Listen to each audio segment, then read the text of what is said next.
बिस्मिल्लाहिर्रहमानिर्रहीम। अस्सलाम वालेकुम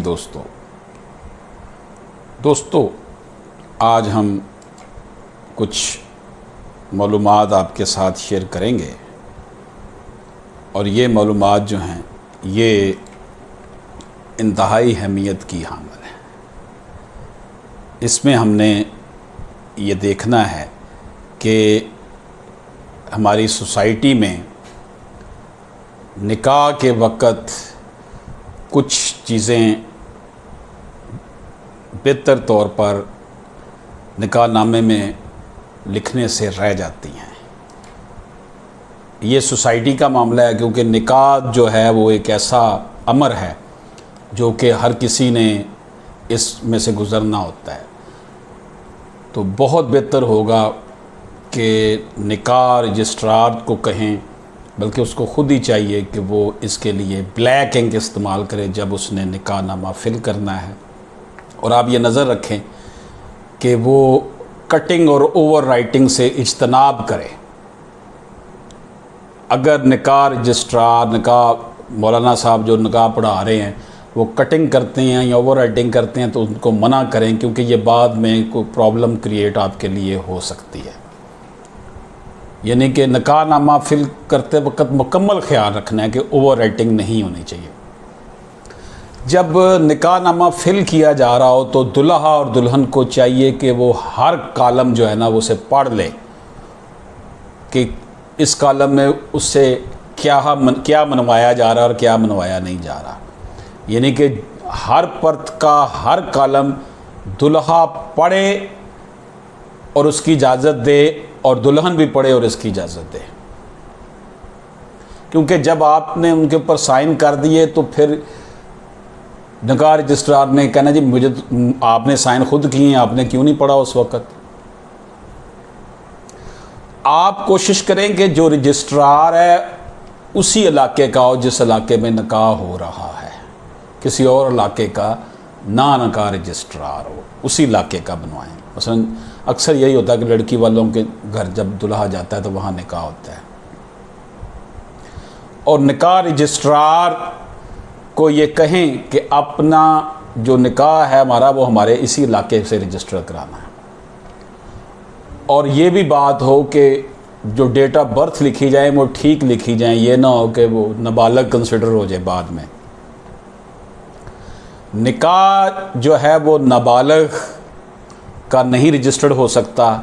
लड़का 18 साल का हो और लड़की कम से कम 16 साल से जो है ना वो होनी चाहिए।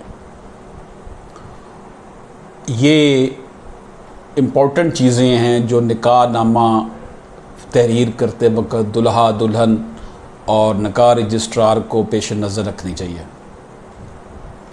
अगर कोई कहता है जी मेरी बीवी फौत हो गई है, मैं नई शादी कर रहा हूँ, तो उसका भी प्रूफ लेना चाहिए कि आपकी जो है वो रंडवे हैं या आप डाइवोर्स आपको हुई है या आपकी खातून को खुला हुआ है, उसका भी सबूत लेकर दर्ज करें उसमें कि जनाब पहले से तलाक याफ्ता तो नहीं है बंदा या औरत।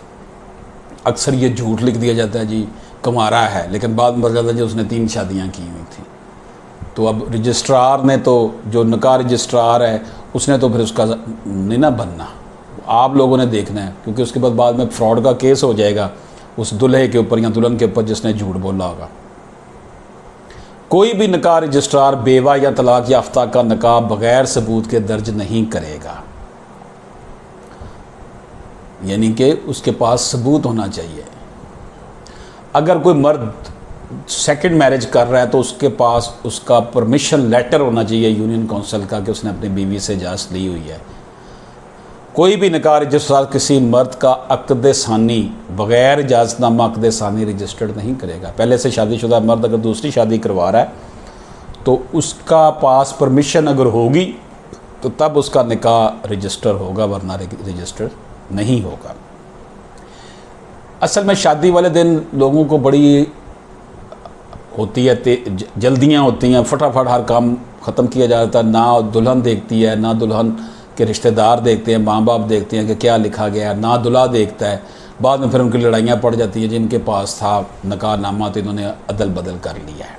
अक्सर हमारे पास केसेस आते हैं जी, हम लड़का कहता है जी मैंने तो इतना वो लिखाया ही नहीं था, हक महर जितना इन्होंने लिख दिया है। इस तरह ये जो सूरत हाल है, दुल्हा से निकाह की रजिस्ट्रेशन फ़ीस वसूल करनी होती है, लड़की वालों से नहीं। निकाह रजिस्ट्रार दुल्हा से निकाह रजिस्ट्रेशन फ़ीस शेड्यूल के मुताबिक जो है वो वसूल करे। अक्सर ऐसा नहीं होता, बहुत ज़्यादा फ़ी ली जाती है, बल्कि जो रजिस्टर्ड होती है उसके मुताबिक तो कोई भी नहीं लेता, बल्कि नाराज़ हो जाते हैं मौलवी साहब अगर उनको, यानी कि अगर हक महर 1 लाख रुपए तक का हो तो फ़ीस 1000 रुपये होगी, हक महर 1 लाख रुपए से ज़ायद हो तो फ़ीस फिर 2000 रुपये होगी। हक महर 5 लाख रुपए से ज़ायद होने की सूरत में 5000 रुपये फ़ीस होगी। ये रजिस्ट्रेशन फ़ीस है।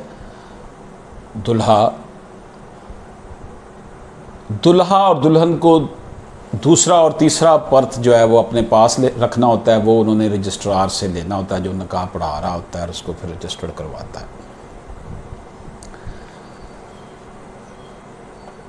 निकाह रजिस्ट्रार निकाहनामा के चारों पर्थ तकमील करके मौके पर ही जो है वो दूसरा और तीसरा पर्थ दुल्हा और दुल्हन को 200 रुपये फ़ी पर्थ लेकर और चौथे पर उसकी वसूली करवा लेता है कि जिन्होंने वसूल कर लिया है। यानी कि ये तरीक़ाकार है। सुना अब ये है कि अब टैब दिए जाएंगे निकाह रजिस्ट्रार को, वो टैब से फ़ौरन उनकी वेरिफिकेशन होगी दुल्हा दुल्हन की। निकाह रजिस्ट्रार है वो जो चौथा पर्त है 3 दिन के अंदर मुतलका दफ्तर को माँ रजिस्ट्रेशन फ़ीस जमा कराएगा, बसूरत दीगर 5 रुपये फ़ी यौम जुर्माना अदा करना पड़ेगा। ये जनाब सिलसिला है। इसमें मर्द और औरत को जो देखने वाली चीज़ें ये है कि वो देखें हक महर कितना लिखा गया है, उसके ऊपर कटिंग तो नहीं की गई। ये तो नहीं है कि दुल्हन वालों ने बाद में कोई नया फिल करवा लिया निकाहनामा, पहले कम हक महर लिखा। ये बड़ी कंप्लेंट्स आती हैं। फिर दुल्हन वाले ये भी देख लें कि वहाँ पे कुंवारा लिखा हुआ है या रंडवा लिखा हुआ है या तलाक याफ्ता लिखा हुआ है मर्द जो है। तो ये बड़े इम्पॉर्टेंट हैं। अगर हम ये स्टार्ट में ऐसा कर लें तो फिर जो बाद में खुला के मसाइल और तलाक के मसाइल में हक महर के मामलात और दीगर जेब खर्च वगैरह का जो ज़िक्र होता है उसके मसाइल पैदा नहीं होंगे। इजाज़त दीजिए। अल्लाह हाफ़िज़।